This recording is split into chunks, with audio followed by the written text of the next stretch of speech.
Son las 8 de la mañana con 37 minutos y ya está acá dispuesto para tirar su columna de día viernes el señor Gabriel León, bioquímico, superventa con la Ciencia Pop 1, la Ciencia Pop 2, ahora nuevamente en librerías y en escaparates con su libro ¿Qué son los mocos?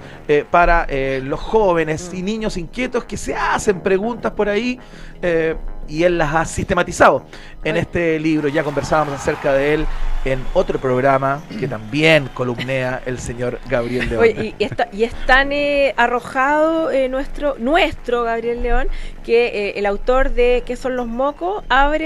Pasa al estudio y lo primero que dice es que está hediondo acá. Sí, es verdad. Se queda siempre ahí en lo orgánico. Yo creo que es viernes, ya han acumulado toda la semana, cada invitado, panelistas, las toxinas del estrés. Les hace falta una buena bañadita. Están los ácaros saltando aquí. Ahí se ven, se mueve acá todo porque está impulsado por ácaros. Hola, ahí está mi favorito. Hola. Hola, Karin. Hola, Karin. ¿Ya tienen nombre? Sí, ese Mira. Se llama Archie. A la grande le puse Cuca. A la grande le puse Cuca. Saludo a todos los fans de Los Simpsons. Gabriel León, ¿de qué vamos a hablar en el día de hoy? ¿Qué aspecto de la vida científica, de la investigación, de la curiosidad traes hoy? Vamos a hablar del Día de las Madres. Mira qué lindo. Empezó con estertores. Vamos a hablar de el regalo escondido que nos hacen las madres. El regalo escondido que nos hacen las madres. Por supuesto, un regalo que todos tenemos que vienen de nuestras madres. Ustedes saben que las casas están organizadas por habitaciones. Claro. Y hay cosas que pasan en ciertas habitaciones que no pasan en otras, afortunadamente. Sí, claro. Entonces hay cosas que pasan en la cocina que no ocurren en el baño. O que no deberían ocurrir en el baño. Claro, igual todo depende de cuánto tiempo lleva en pareja, ¿no? Exactamente. Luego uno se relaja y bueno, se confunde. Pero tiene un mobiliario en particular que determina qué cosas suceden ahí. Tal cual. ¿Cierto? Entonces el mobiliario de la cocina determina que ahí no se duerme porque no hay cama. Claro. Por ejemplo. Y las células están organizadas igual. La célula no es como una bolsa, es más bien como un departamento. Tiene habitaciones y dentro de esas habitaciones hay cosas. Y esas cosas determinan lo que ocurre dentro de esas habitaciones. Ajá. Con las células es lo mismo, hay varios compartimentos distintos que tienen diferentes cosas y las cosas que tienen dentro condicionan lo que va a ocurrir dentro de esos compartimentos. Perfecto. Eso es súper importante porque, por ejemplo, dentro de las células hay una especie de estómago que se llama lisosoma, que se encarga de digerir productos que las células van ingiriendo. Ajá. Entonces funciona como eso y después reparte lo que sale y funciona todo muy armónico. Y hay un compartimento en particular que es muy especial y que se llama mitocondria. Ay, me encanta ese nombre. Qué lindo ese nombre, ¿eh? Lo amo. Sí, es muy bonito. Las mitocondrias. Es anguloso igual, es una palabra muy angulosa, pero es bonita. Las mitocondrias. Que, ojo, que este fue uno de los como 25 nombres que tuvieron durante la historia, porque fueron descritos muchas veces. Y cada vez que alguien lo descubría, le ponía el nombre que se le cantaba. Los renombraba, claro. Entonces uno decía, no, estos se llaman corpúsculos de Juanito, porque yo soy Juanito. Claro. Y otro decía, no, estos se llaman cromocitocitos. Entonces después decía, oye, pero son lo mismo. Hasta que finalmente algo dijo, paremos el escándalo, se van a llamar mitocondrias. Mitocondrias. Y esta confusión surge porque tienen diferentes formas y tamaños. Entonces daba la sensación a veces de que fueran cosas completamente distintas, pero eran lo mismo. Ahora, ¿por qué son tan importantes las mitocondrias? ¿Por qué? Qué buena pregunta. ¿Qué pasa si les saco las mitocondrias? ¿Qué pasa? Se mueren. Así de sencillo. ¿Por qué? Porque dentro de las mitocondrias se produce la energía química que todas nuestras células requieren para funcionar. Perfecto. ¿Ya? Todas las células del cuerpo tienen mitocondrias, excepto los glóbulos rojos maduros. Los glóbulos rojos maduros no tienen mitocondrias y viven 120 días. Perfecto. ¿Ya? Y se renuevan, digamos. Y de ahí se muere, y nuestro cuerpo constantemente está renovando. Claro. El punto es que dentro de sus células están las mitocondrias que producen la energía que las células usan para vivir. El cianuro, por ejemplo, que es un veneno súper potente, lo que hace es interferir justamente con la producción de energía en las mitocondrias. Perfecto. Interfiere en el último paso, ojo, la única razón por la que nosotros respiramos es para poder generar energía, ¿ya? Y el oxígeno que ustedes respiran cuando toman aire va a dar a las mitocondrias.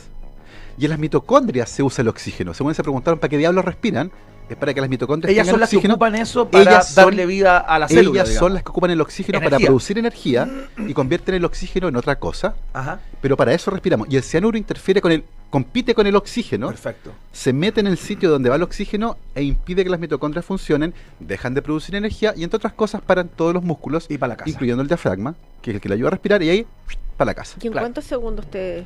Depende de la dosis, pero es un veneno relativamente rápido. Tiene toda esta cosa cultural de los nazis, ¿cierto? Que andaban con sus capsulitas de cianuro para morder en caso de que los pillaran. Claro. Preferían morirse antes que los pillaran. Pero ese es el rol de las mitocondrias.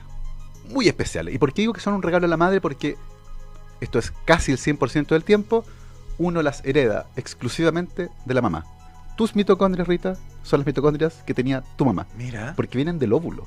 Ajá. El espermio, cuando fecunda el óvulo, no mete casi nada de lo que trae. Deja todo afuera y entra solo el material genético. Wow. Pero en el óvulo, las mitocondrias que vienen, que son las de tu madre, Que son empezaron a la vez de mi abuela Exactamente. y de mi bisabuela. toda la línea materna está representada dentro de nuestras células en las mitocondrias. Qué Miren cosa lindo. más hermosa. Un poema, ¿eh? Es un poema. Es un Ahora, poema. Hay un poema dentro del poema, esto es como una muñeca rusa. Un metapoema. Este es un metapoema. Tú no querías hacer llorar. A Este es un metapoem. metapoema. No, se me va a poner un poco más ñoño. Resulta que a mediados de la década del 60, cuando ya las mitocondrias tenían claramente establecido su papel, se conocía el metabolismo, se conocía la relevancia que tenían, alguien mirándolas con detención en el microscopio descubrió que dentro de las mitocondrias había material genético. Y eso es muy extraño porque el ADN, que es nuestro material genético, Sí. que son las instrucciones para fabricar todas las cosas que hay dentro de las células, está en el núcleo. Y por primera vez se descubría material genético dentro de las células que Pero no fuera estaba en del el núcleo. núcleo, estaba en la mitocondria, adentro de la mitocondria. Y alguien dijo, qué extraño. Y empezó a aparecer un montón de evidencia que fue juntada por una persona llamada Lynn Margulis, que durante mucho tiempo usó el apellido Sagan. ¿Es mujer o hombre? Lynn Margulis era mujer y estuvo casada con Carl Sagan. No te puedo Fue la creer. primera esposa de Carl Sagan, de hecho. Ah, mira. Lynn Margulis era una mujer brillante. Entró a la universidad a los 15 años, hizo un bachillerato en artes liberales, que terminó a los 19, ¿Es gringa? ¿Era gringa? magíster en genética y zoología a los 22 y doctora a los 27. O sea, una carrera, pero Fulminante. Aplastante. con un intelecto como un barco de esos gigantes que rompen hielo. Y no me digas que fue opacada por No, la no, no. carrera de No, su de hecho, primer marido. No, de hecho, publicaron varias cosas juntos. Ajá. Carl Sagan con Lynn Margulis. De hecho, la gran influencia biológica, Carl Sagan era astrónomo, Sí. la gran influencia del mundo biológico viene por Lynn Margulis, que era una gran bióloga evolucionista. Y ella tomó toda la evidencia con respecto a las mitocondrias y Ya. propuso una teoría, una hipótesis, ¿Ya? que a todo el mundo lo dejó loco. Dijo, las mitocondrias no venían con las células nuestras.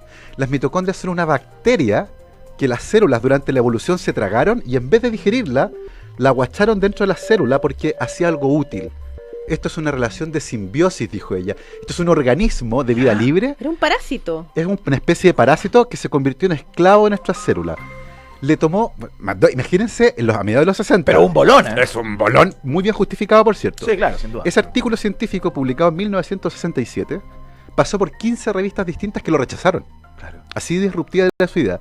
Y pasaron más de 10 años para que fuera aceptada por la comunidad científica. Porque estaba proponiendo básicamente que había un alien Claro. dentro de nuestras células que además tenía un papel súper importante que era producir energía. Y hoy en día existe evidencia sustanciosa que apoya fuertemente esta hipótesis de que las mitocondrias efectivamente provienen de una alfa protobacteria, una bacteria súper antigua, que durante la evolución temprana del ancestro de todas nuestras células se la comió, ¿sí? Se comió la mitocondria y dijo, ojo, este bicho que me acabo de comer hace algo útil. ¿Sabes lo que hacía? ¿Sabes lo que se cree que era lo útil? Se deshacía del oxígeno. ¿Ya? Porque el oxígeno cuando aparece en la atmósfera nuestra, de este planeta, era súper dañino. Produce oxidación de moléculas. Y estas bacterias tomaban el oxígeno y lo convertían en una molécula inocua. Lo convertían en agua.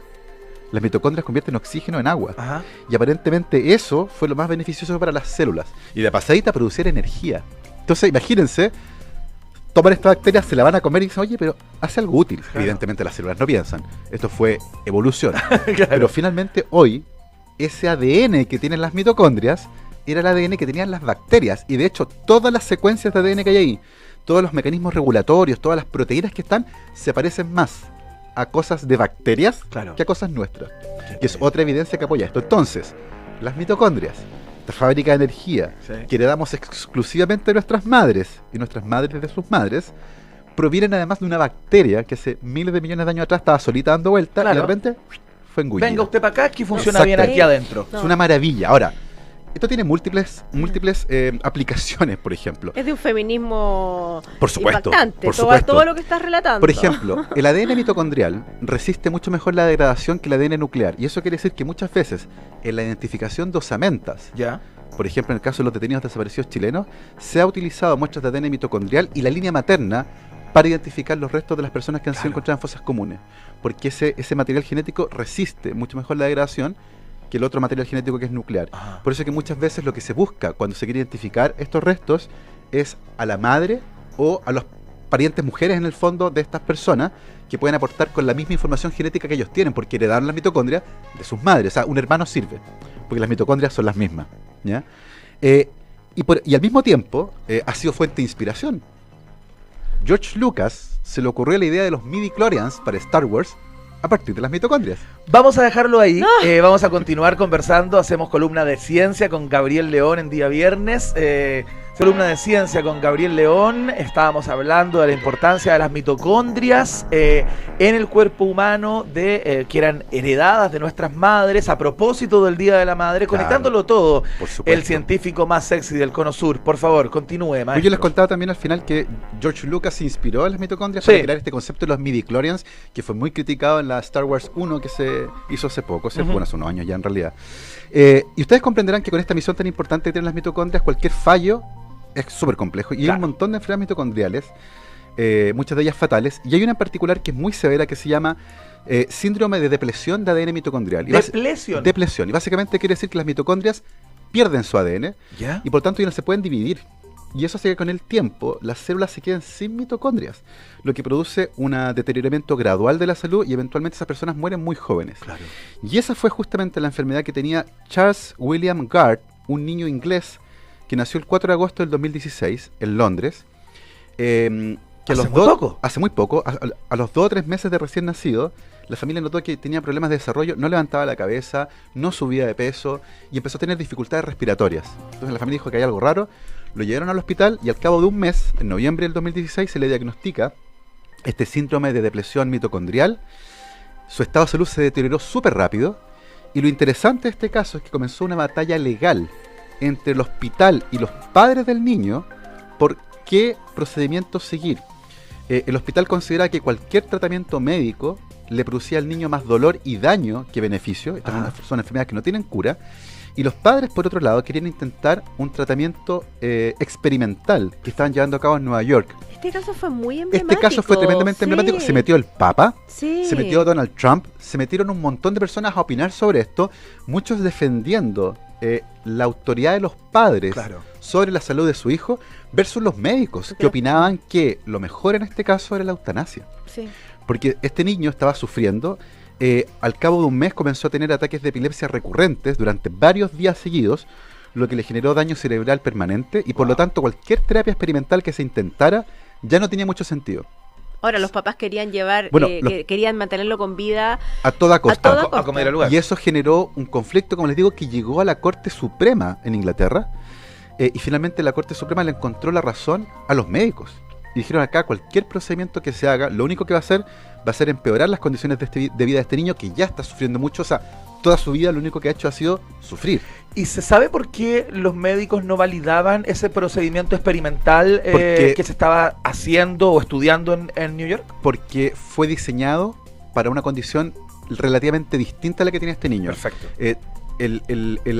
Finalmente el efecto de las mitocondrias era el mismo, pero la causa era distinta. Ajá. Este niño tiene una mutación muy particular que impedía que funcionara dentro de la mitocondria una enzima, que es una proteína que se encarga de fabricar los ácidos nucleicos para el material genético. Ya, bueno. Una cosa muy técnica. Sí. Pero este tratamiento es diseñado para otra razón de fondo que Ajá. producía el mismo efecto. Entonces los médicos decían, no está claro que vaya a funcionar, la salud del niño ya está muy deteriorada y eventualmente esperar el tiempo que hay que esperar para preparar todo, manteniéndolo con vida de manera, con todo sistema de soporte, Artificial. no va a generar para el niño ningún beneficio. Perfecto. Los médicos siempre ponían por delante de su razonamiento Ujú. el bienestar del niño. Y por otro lado, los padres lo que querían era estar con su hijo. Por supuesto. Y eso generó un conflicto gigante. Se empezaron a llevar pésimo los padres del niño con los médicos del hospital. Y finalmente, como les digo, este caso fue muy emblemático. Terminó en la Corte Suprema y la Corte Suprema falló a favor de los médicos, Ya. a favor del hospital. Y finalmente negociaron lo que iban a hacer con el niño. El niño fue sacado del hospital, fue llevado a un centro asistencial de menos intervención. En el fondo no estaba en una UTI, estaba Claro. en un hospicio. ¿Ya? Le quitaron todos los sistemas de soporte, hubo cuidados paliativos, se aplicó morfina finalmente y los padres estuvieron con su hijo Se deterioró súper rápido. El niño, no, después de que se desconectó la respiración artificial, vivió durante unas horas solamente, pero estuvo con los padres en este hospital de, como les digo, que tenía muchas menos restricciones que un hospital de cuidados críticos. Y finalmente este niño murió el 28 de julio del 2017, después de una batalla legal que fue tremendamente mediática, como les digo, porque era eutanasia de un menor, de una guagua, donde además había una batalla legal entre los padres que querían una cosa y los médicos que querían otra. Y además la pareja de padres era muy atractiva, o sea, se tomó las redes sociales, hizo una campaña. Hizo una campaña que recaudó 1.3 millones de libras para financiar el tratamiento y el viaje de los médicos desde Estados Unidos a Inglaterra. Como les digo, el tratamiento médico que había no era para esa condición en particular, era para otra similar. Por eso que los médicos en Londres decían que esto no podía funcionar. Lo pensaron en algún momento, así como emergencia, pero justo cuando estaba discutiendo esto, el niño se le deterioró su salud de manera radical. Ahí comenzó con los ataques de epilepsia y finalmente cuando en ese caso ya no había nada que hacer. Pero como les digo, fue un caso muy muy mediático porque fue el que generó una discusión a nivel ciudadano en Inglaterra con respecto a la eutanasia, particularmente en niños pequeños. Y esta discusión que hubo entre el sistema de justicia, los médicos y los padres de este niño, que como les digo estaba enfermo porque sus mitocondrias no estaban funcionando y por lo tanto sus músculos se estaban paralizando y su cerebro también estaba siendo afectado. Muy interesante la columna del día de hoy de Gabriel León. A partir de una información netamente científica vamos a la vida real y conocemos el caso de este niño. Siempre el viaje es grato en día viernes. Y tributamos a nuestras madres. Sí, también. Tributamos a nuestras madres. Tributamos a nuestras madres que nos dan nuestras mitocondrias que tenemos y que hay que cuidarlas para después heredárselas a nuestras hijas. Tal cual, el podcast de esta columna de día viernes en el Tejado de Vidrio disponible en el sitio, ¿no? En el sitio y en Spotify, claro, en ambas plataformas. Estamos en Spotify. Muy grandes, por favor. Ni una canción hemos cantado ni en la ducha, estamos en Spotify. Estamos muy grandes, muy bienvenidos en esta radio. Arropados.